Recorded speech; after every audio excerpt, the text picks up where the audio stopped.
Good morning. We're going to learn a movement I call the Sphinx. There's a muscle in horses. The muscle supports the front of the horse like a hammock between the two shoulders. And we have the same muscle, Serratus Anterior, and it's really good at sliding the shoulder blade forward on the ribs. There's 9 little strips of it. Comes down 9 ribs. We're going to lie down and just look at where your shoulders are in relationship to the mat. How are the shoulders really down on the mat? What are the places that are most prominently pushing down into the floor? Is one shoulder more relaxed than the other?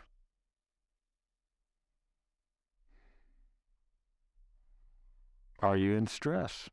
Are you tense? Is there any echo even of being tense? Is there an echo of being tense? You want to relax that muscle. It's really strong in humans. And come up onto your elbows right here. There we are. And, we're going to have the neck be relaxed. Neck doesn't have to do a whole lot. Fingers could interlock if you want, but that's optional. We're up on the elbows and find a place where your elbows can support your weight. If you push the elbows forward a little bit, imagine you're out for a hike in the snow and you're falling into the snow and you just want to brace your fall. You're putting your elbows down in front maybe, and that's what we're doing. That's the movement that we're doing here today. We're pushing elbows forward and let the shoulder blades and back slide apart a little bit. You can round the back up between the shoulder blades. And here we can sag down slowly. Now, the question I ask you is it even possible to tell what place is opening? Where is the muscle getting longer? Where's the contraction and the relax and the lengthening? Okay. So here we are. We're doing the Sphinx. Now, it can help, I've explored, if you have your elbows a little bit further apart. If the elbows are a little further apart, then as you sag down between those shoulders, shoulder blades can slide together. The shoulder blades are almost touching at the bottom. Yeah, there we go. Adjust the elbows so the shoulder blades could almost touch. And you were pushing elbows and shoulders forward against the body relative to your body. Okay, and find that. And we're just coming back down. We're sagging down. We're doing the Sphinx. And is that a muscle that's strong? Could it really be less and less? Try lowering little steps. Little steps, maybe we'll just pause right here. Reverse a little bit into the contraction, pushing the chest away from the floor. And just lowering easy. Easy out of that. Okay. Try one where you bring the elbows a little bit further down towards your belt line. Because this muscle is good at pulling those shoulders down and forward is one way. And it sort of has 3 vectors of motion. You were sliding elbows down toward the knees, and the shoulders slide up away from the knees as you lower down. And elbows push down into the floor.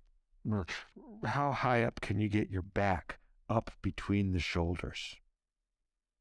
And it's coming out of that.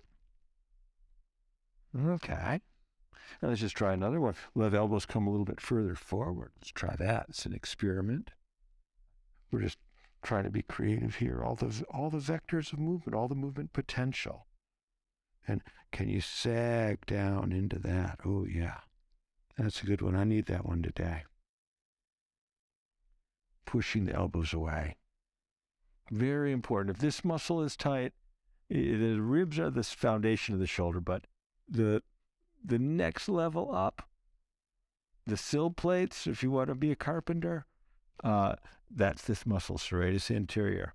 It's so powerful at moving that shoulder blade, and we don't want it to be stuck. Can the shoulder blade slide all the way back? Can you sag between the 2 shoulders?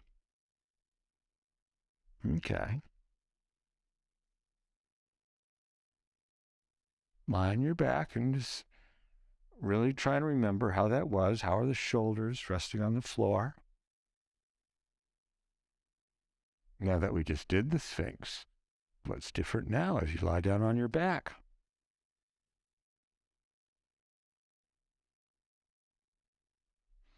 Is there a place that's more relaxed now?